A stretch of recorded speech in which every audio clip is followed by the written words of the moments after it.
There are over 125 heroes in the game of Dota 2, and if you're looking to learn a new one, how do you even know where to start? Well, in this video, I'm not going to be telling you exactly what heroes to start on. I'm going to be telling you how hard I think it is to learn each individual hero in the game. And I'm going to do that by providing you with a tier list based on how many games I think it's going to take before you get a solid grasp on the hero. You haven't mastered them yet, but you will have a solid grasp. Now, before we jump into the tier list, I have 3 assumptions that I have made going into this tier list. And if any of these are not true, it will simply add the amount of games that I think it will take you to learn a given hero. Assumption number 1. You have played enough Dota to have a general idea of what most of the heroes in the game do. Assumption number 2. You are copying a popular item and skill build with the hero, so you're not just starting from scratch in terms of theory crafting. And number 3, you are comfortable in the role that you're playing. You're a carry player playing a carry hero, you're a mid player playing a mid hero, etc. So for our tier list, we've got 5 tiers. We've got the E tier, which is easy peasy, gonna take you less than 10 games to get there. Next up, we've got the C tier, which is intuitive, but takes some work, 10 to 25 games. The B tier, nuanced and finesse heroes, 25 to 50 games. A tier is for unique heroes, where the skills from other heroes won't necessarily overlap very much with these, 50 to 100 games. In specialty heroes, you need to master this shit. You got to go full committal. Hardest heroes in the game, 100 plus S tier heroes. So, without further ado, let's jump right into it. Abaddon, pretty straightforward hero. He's on the E tier. Alchemist, I'd say he takes a little bit more finesse than Abaddon, but at the end of the day, he's got some natural survivability, farming mechanic, and especially if he's played as like support, he's really not that hard. And the hero does require you to hit some timings and to understand them, but mechanically not that difficult. Ancient Apparition, I'd say he's probably a nuanced hero, finesse, because he requires a lot of good positioning, and he also offers something in the game, anti-heal and burst damage, that a lot of other supports don't offer. So you need to really understand him and what he offers to the game. And he also doesn't set himself up, so knowing who to play around and who works with you well is a good part of Ancient Apparitions kit. Anti-Mage, you know, I feel like a lot of us would want to put him in the E tier based on what we see our Anti-Mage players on our team do. But I'm actually going to move him up to the B tier. I think that he's a carry that can easily be very useless in the game if not played properly. So that requires a pretty good understanding of his power spikes in lane, especially. Arc Warden, probably to no one's surprise, we're going to put him in the specialty heroes tier. Arc Warden's just... he gets changed so much. He's completely unique beyond like any other hero in the game, that he has a complete copy of himself. He can use his items twice. If you're looking for a new hero to learn, Arc Warden, you are going to have to full send it. Axe, I would put him in the easy peasy tier. He's probably one of the best initiators to start with. He's harder to play against than he is to play as, because the Blade Mail Call just kills people. Bane, I'm going to put him in the nuanced heroes, because his impact in the game, he has advanced night vision, he scouts a lot, he sets up for his team, but oftentimes in the mid to late game, it's difficult to find that impact. So he's another hero kind of like Anti-Mage. Also, I put AA, actually, that can just potentially be quite useless, or he can be a complete nightmare for the enemy team if played properly. Bat Rider, I'm going to put him in the unique heroes, 50 to 100 games. Yeah, his like farming mechanics are pretty straightforward, but I don't know what else to say other than this hero has so many unique mechanics. He has flying, he has BKB piercing disable, so you have to look to initiate. He can like look to split push. He has like, his matchups are kind of wonky based on if people can dispel or not. They change him a lot over time. So I'd put him in A. Beastmaster, I'd say Beastmaster of old would have been probably A, but I'd say Beastmaster currently is more of a B tier hero, because you don't require micro on the Hawk, and you're going more of the Ags build a lot of time. And Helm of the Dominator, it's one of the better heroes to practicing micro with, I think, because you can stack for yourself, you can get solo kills. So I think his impact in the game is much more straightforward than a lot of other summons heroes. Bloodseeker, I'm going to put him in the C tier, because he doesn't really have built-in survivability. And in the old days, he was more of a pup stomper, but nowadays I'd say he has to hit his timings and be played cleanly. Bounty Hunter, I would put him in the B tier. It's only appropriate. I just think that he's another hero that can be quite useless if you don't know what you're doing. And he requires being very annoying on the map and understanding very well what the opponents are supposed to be doing. Brewmaster, debatable between A and S. I would say A, just because there's a lot you can do with this hero, but if you're looking to get to like 80% capacity, then I think the extra 20% takes a lot of games, but the first 80% I would only put 50 to 100. Bristlepack, easy peasy. Like, I can play him after not playing him for 5 months. That says enough. Broodmother, we're going to put her in probably the specialty heroes tab. Yes, she's gotten a bit simpler over the years, but there's so much uniqueness to her web placement, so much about her timing, so many different item builds that she can go. She has 2 different viable facets. You know, these things may not be true by the time you watch this video, but at the same time, I think Broodmother is just a specialty hero. I would say Centaur is like a step up in difficulty of an initiator hero to Axe, but he does have a similar function in terms of the way that he farms. CK, I would put him probably in the C tier as well. He's a weird carry because he buys different items than most other carries, but if you're copying an item guide like we talked about, then CK's micro is not all that complicated, and his illusions, the only thing you really have to get used to is the positioning of them in regards to Reality Rift. Shen, I would put Tim in the specialty tier because of the fact that he has so many different options of creeps, and he also controls like 4 to 5 creeps at a time. There's just so much knowledge about the game that you need to have outside of Chen to play Chen properly. Clinks, I would put him in the B tier. He's quite a unique core / sometimes played support classically. This hero doesn't have a clean role in the game. He does damage. That's about all we know him to do. And finding your impact on him is very, I would say, nuanced for sure. Clockwork, I would put him in C tier because out of all like the obnoxious supports, I'd put him in like the melee bruisers category, the Earth Spirits, the Tusks, the heroes that just like to get in there. I'd say he's probably the easiest out of all of those in regards to execution because he's almost purely offensive in terms of his capabilities, and his cogs are much easier to use with the big facet. Crystal Maiden, I'm putting her in the easy peasy tier. She's an amazing hero to start off with if you're a support player and you like to be a backline damage dealer. Darkseer, I'd put him in the unique heroes. He has so many cool combos in the game.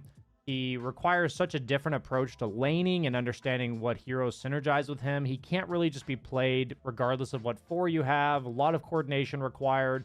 You kind of have to coach your teammates a little bit when you're playing this hero. Arguably, he might even be S, but he's for sure A. Willow, I would put in the C tier. I'm just going to leave her there. Nothing else to see here. Dawnbreaker, I'd put her in the easy peasy tier. Yes, there's a lot of nuance to deciding when or not you should or should not ulti on her, but she's the best global hero in terms of ease of execution and learning to farm away from your team, because the only decision you have to make is to go in with your ulti, and her farming mechanics are amazingly straightforward. Dazzle, ever since they changed his ulti, I would move him up to a B tier. Probably would have been a C tier before.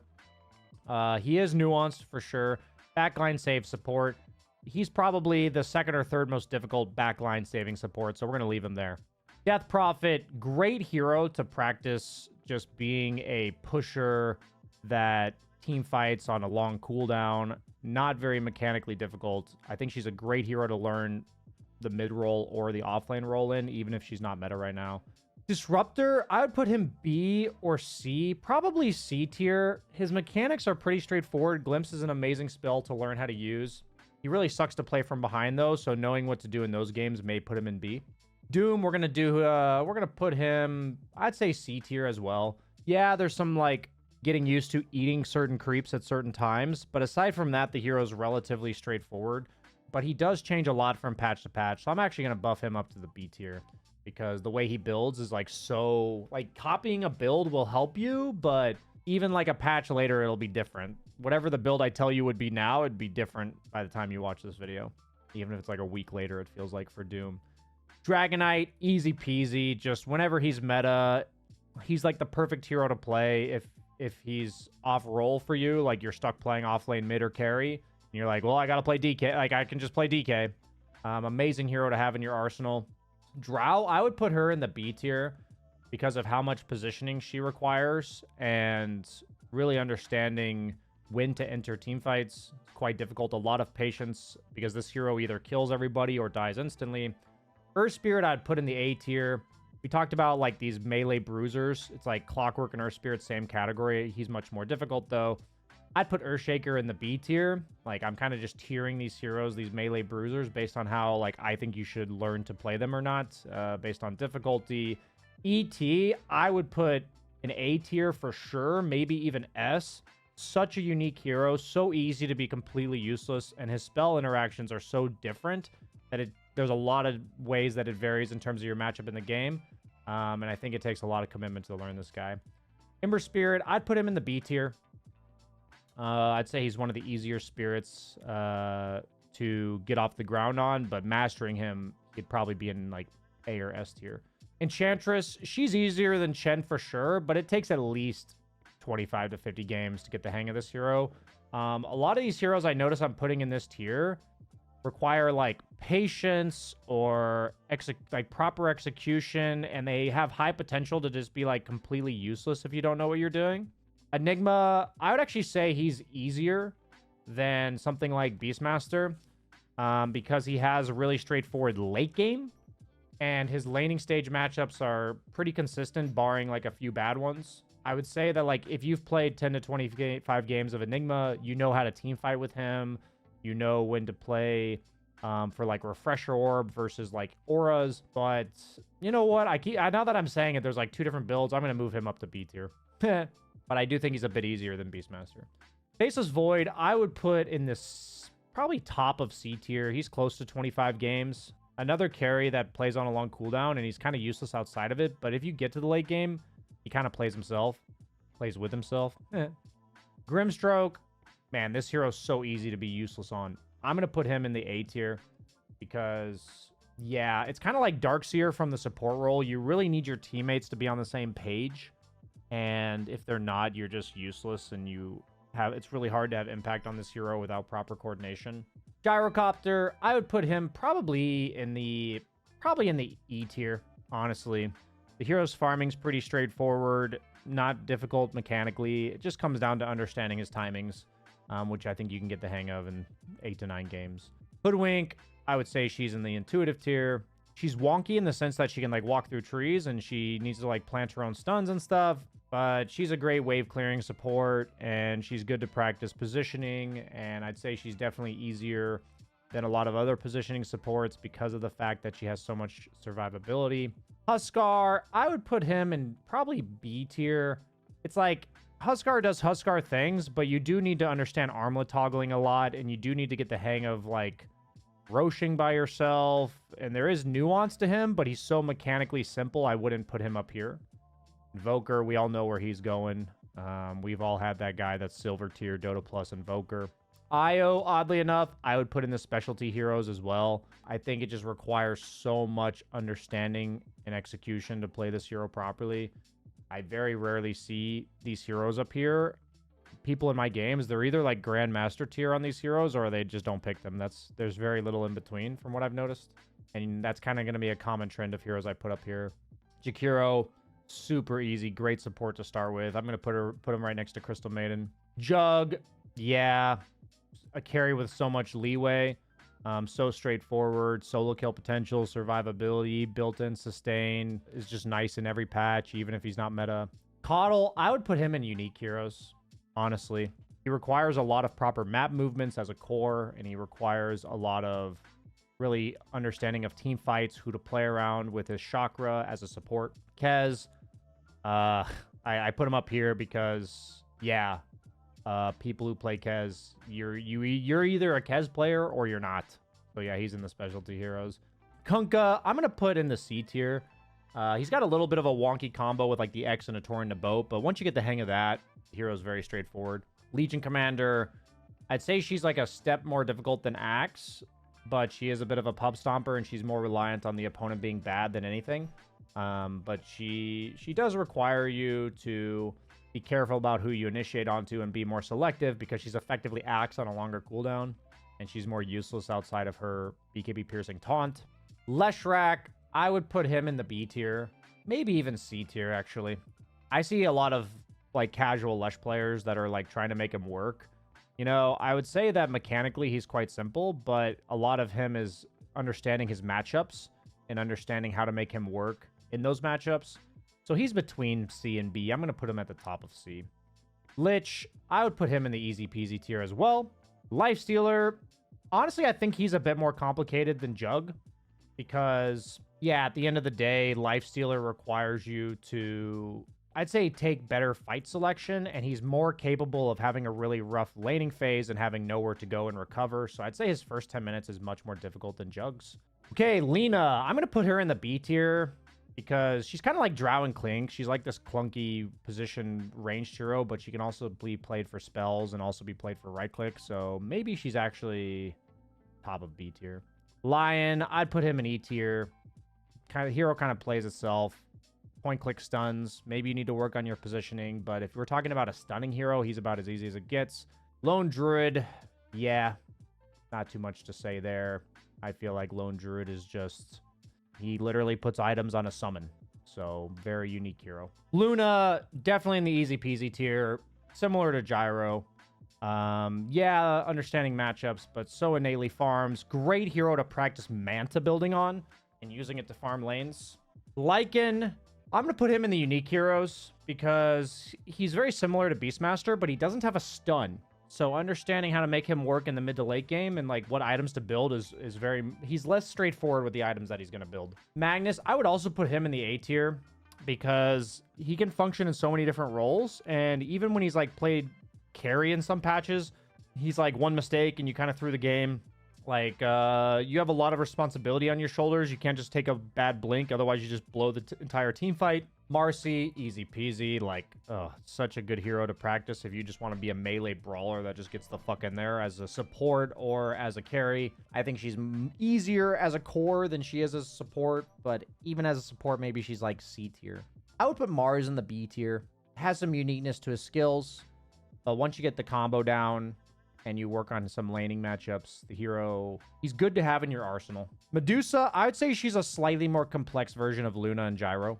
Understanding more specific her matchups, like even getting used to just, I'd put her actually in B tier because you have to get used to like managing your mana and the way that she plays because she's so different.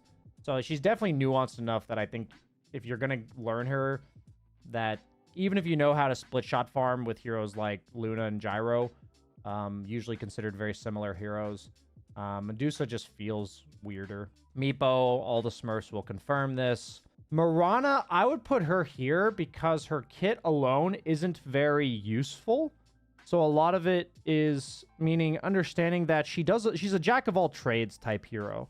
And so you can build to like Yule's arrow people. You can build to be like a core with Ags. You can build to be a right clicker in some patches. You can build to be an aura carrier with like Greaves and Solar Crest. And really understanding where she best fits is a lot about understanding the rest of your lineup and enabling them that way. So I think Mirana's definitely requires getting used to her item builds. I would put Monkey King in A tier. His power spikes are insanely like mountains and valleys, you know, mountains and valleys. Morphling, he's probably S tier. He might be A tier, but I'm going to put him in S tier because you're literally playing every other hero in the game. Muerta, I'd put her in C tier as a support. She's probably B tier as a carry because of how innately kiteable she is, and her ulti is much more like, how do we make sure the opponent doesn't disengage? How do I get my right clicks off? But as a support, it's more of just survivability, and you're playing around your nukes. So like top of C, bottom of B. Naga, probably, I'd put her at the bottom of A. Whether she's core or support, she requires some uniqueness to her micro, to her teamfight contribution. Out of all like the summons illusion heroes, she has the most teamfight presence and potential like game-winning, game-losing execution on her song.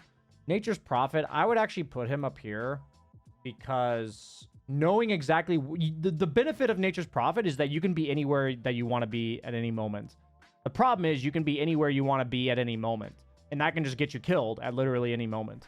And he can also kind of build any items, so now, especially now that he's universal. So I'd put him in the specialty heroes. Necro, honestly, now that I'm looking at this list, ask myself, do I play this hero? Put him in E.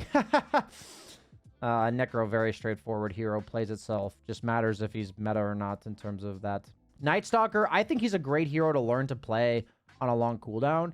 It's weird to be so useless. Like, his polarization of his power levels in terms of how when he is with his ult and when he's during daytime with no ulti is something that takes some getting used to. But once you kind of embrace that and understand that, and you kind of have like two very different modes to play, like super aggressive or I'm just useless, and where you farm based on that, Night Stalker's a great hero to kind of practice playing around whether or not you're useful in the game, because it just changes on a dime.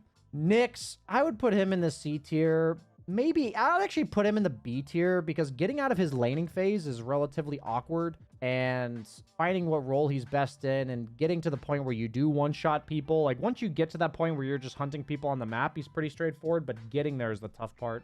Ogre McGee, putting him in the E tier.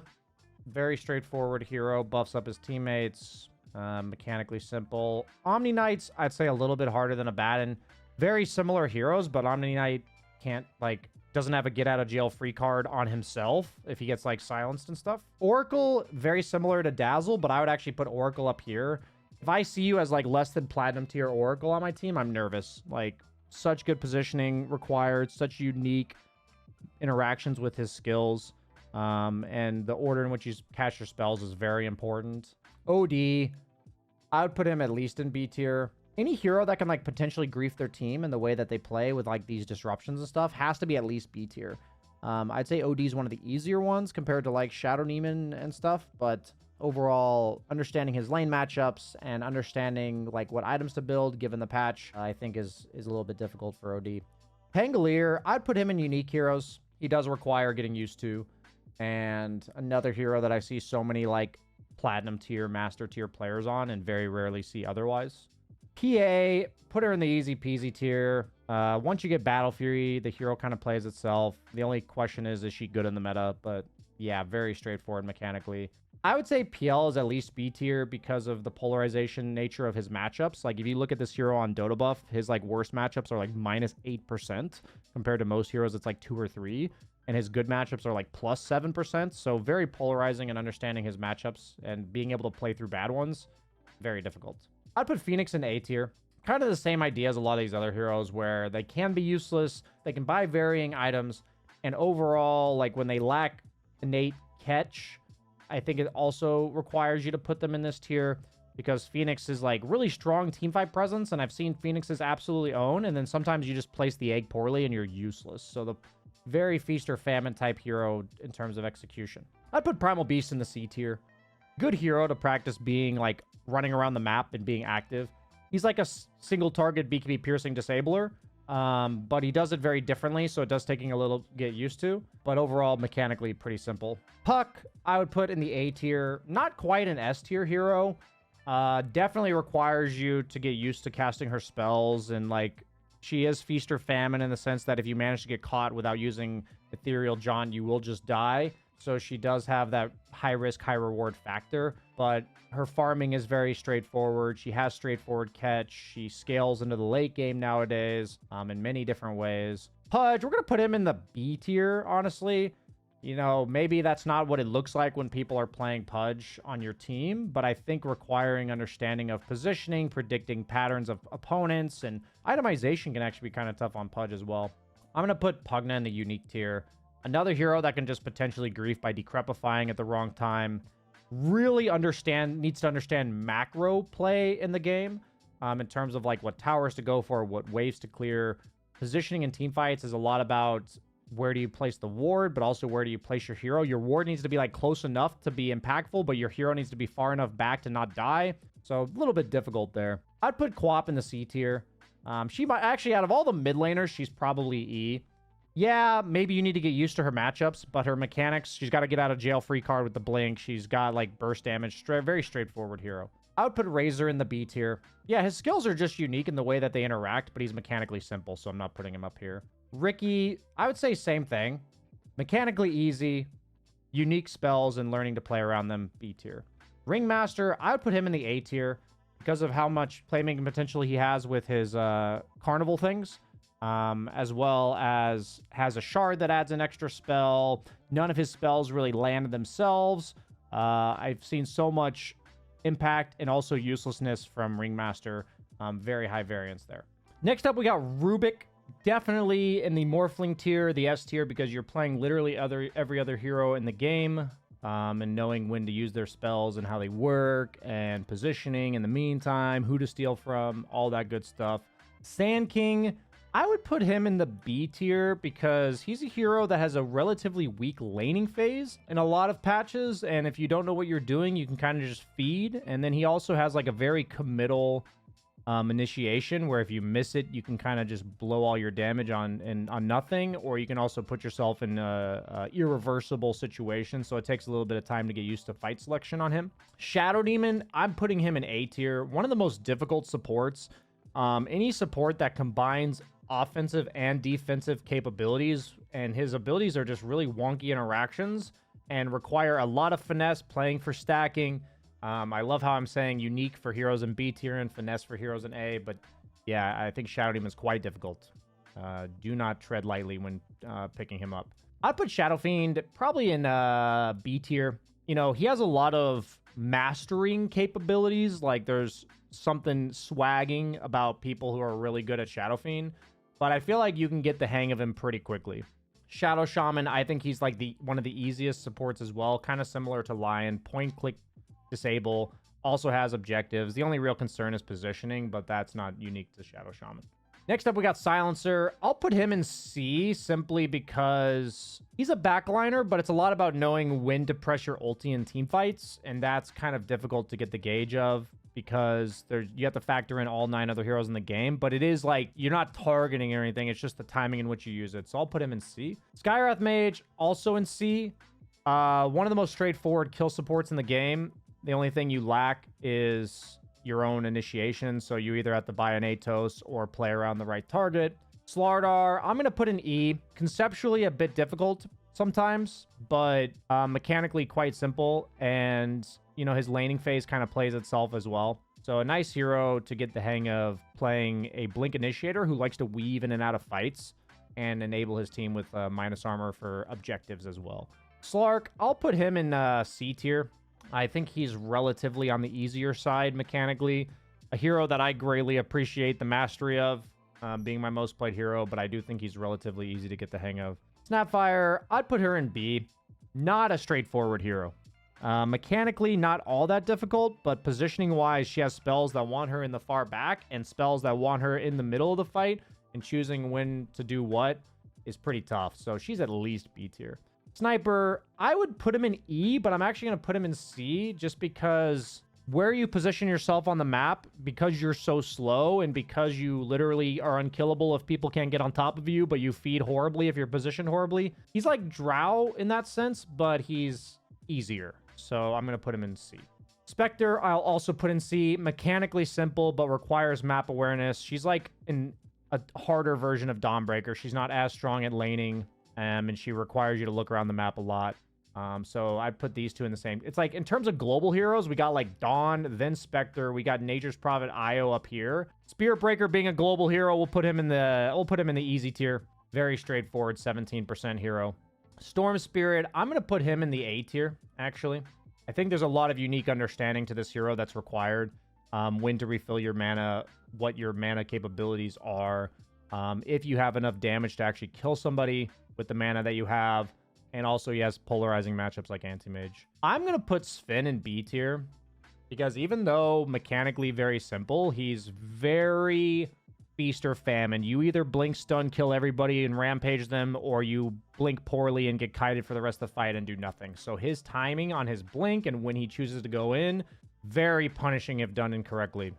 Techies, I'll put him at C tier because I think he's relatively easy to play nowadays. But once again, this tier list is about getting the hang of the hero for the most part. There is so much you can do on Techies that final 20% mastery definitely would put him probably in the A to S tier. But in terms of just being not useless, we'll put him in the C tier, like in terms of how good you have to be at the hero. I'm going to put TA in the A tier. She's a carry or mid, that just cannot afford to die, really, in the game, like mid to late game. She requires really smooth execution, positioning, unique mechanics with the traps and Psyblades. She's definitely an A tier hero. Terrorblade, I would say, is a C tier micro hero. He's even less difficult than he used to be because your illusions don't even do anything if they're away from you for the most part. So you just keep them with you. So pretty easy micro hero. Tide, I'm only putting Tide C because he can't just like farm his way to victory as some tanky guy with a Radiance or something. He does require you to buy like auras and team fight, but mechanically pretty straightforward. I love how this tier list, as I've been adding it, has been getting progressively smaller. So Timbersaw, I'm going to put him in B because of the fact that it's quite easy to just miss this hero's spells. Don't play him on ping. If you have ping, do not play this hero. That's all I got to say. Tinker, we're going to put him in A. As we get closer to the end of this tier list, I'm running out of steam here. I would put Tiny on E tier, probably. I feel like, yeah, maybe his laning stage is a bit weird depending on what role you're playing, but pretty straightforward execution-wise, getting the hang of his farming, his burst damage, all that kind of stuff. Treant, very macro-based support. I'd put him in B because it's quite easy to just do nothing in the game if you don't know what you're doing. Like, this is one of the least intuitive heroes to actually have impact in the game. Like, your impact is so much about your positioning on the map, where you use your, like, shard to, like, invis scout people. You're like a do-nothing hero that enables everybody else. Troll Warlord, I'm putting him at the bottom of C. A little bit of a step up from these guys, but not much. Tusk, I'm going to put in A. I think Tusk is actually a very difficult hero. He's got a crucial save that can change the game, and he also has, like, a stun burst combo. So knowing which one to do and when to be patient, what items to buy. Do you go for the Ags? Do you go for the burst? Like, what do you do on this hero? I think it's a tough question. Underlord, probably one of the best aura buyers to start with in terms of execution. Same with Undying, but for different reasons. Mechanically very simple. They do their jobs differently. Underlord might be a C because of his ulti, but I think getting 80% out of this hero is more so building the right aura items, clearing waves, controlling fights with your Pit of Malice. His ultimate's, in my opinion, the last 20%. Ursa, E tier, straight up easy hero. He's one of my favorites. Of course, he's down here. Vengeful Spirit, I'm going to put her in C. She's kind of like Tree in the sense that she can be potentially very useless and a liability, but she can also, like, game change with the fact that her Ags gives her, like, an Aegis, sort of, and she amps up the damage of her team. But I also think it's quite easy to be kind of useless on this hero and feed in lane and stuff. Venomancer, I'm going to put him in B tier. I think he requires a lot of macro understanding of the game as well. The way that he interacts with heroes in terms of, like, kiting them backwards and baiting them into his wards and kind of choking the opponent out, but then if you don't do that properly, you just feed. Viper, I'm going to put him in E tier. Visage, I'm going to put him in B tier as well. His, like, mastery capabilities could potentially put him S, but his micro over the years has gotten much easier. So I think he's actually a pretty good micro hero to start with, and he's very unique and fun to play.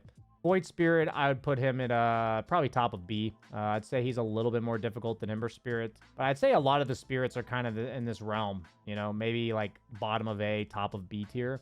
Warlock, E tier for sure. Great support to work on for team fights and getting to push waves out. Weaver, C tier. Wind Ranger, B tier. I feel like a lot of the heroes in B tier, if you don't understand them properly, they can potentially be very useless. But mechanically, they're not all that hard. So, like, for instance, the way these heroes are useless is very different. Like, for Void Spear, you might just do no damage. For Drow, you might just die instantly. For, like, Treant Protector, you might just not protect anybody and have any contribution. There's, like, very different ways of being useless. I'm putting Wyvern on the A tier. I think Wyvern and Shadow Demon are two of the hardest supports. Notice how I have, like, a lot of, like, combo, aggression, defensive supports up here. I think that's why some of these are really hard supports to play. Witch Doctor, super easy, straightforward. Yeah, he has a heal, but this hero's all about the look at it go, dance it up. Wraith King, also E tier. Zeus, also E tier. Wrapping it up with some nice easy boys down here. So it looks like we got our tiers all sorted out. This is officially what I would say is how many games it takes you to master these heroes. The whole idea of this tier list was to give you guys an idea that if you would like to learn a new hero, perhaps they look interesting to you, a specific hero, or perhaps you're just like looking for something to try. What I'm trying to tell you here is this is how big of a commitment I think it's going to take before you really get what you're looking for in terms of like the dopamine and the satisfaction of being good at the hero that you're practicing. it's a higher investment and generally a higher reward as you go up this list. But the higher reward, I'd say, is very like individual based, personality based. Like, I have no interest in spending time learning Meepo or Lone Druid or Arc Warden or Chen. But for the people that do, it's like, if that tickles your fancy, man, like you will never have 2 games that look the exact same when it comes to heroes like Chen. So I hope you guys enjoyed this tier list. You know, take your screenshots, try some heroes out. Feel free to come to me with some questions. Feel free to let me know in the comments if you disagree with me. Like, comment, subscribe, and I'll see you guys in the next one.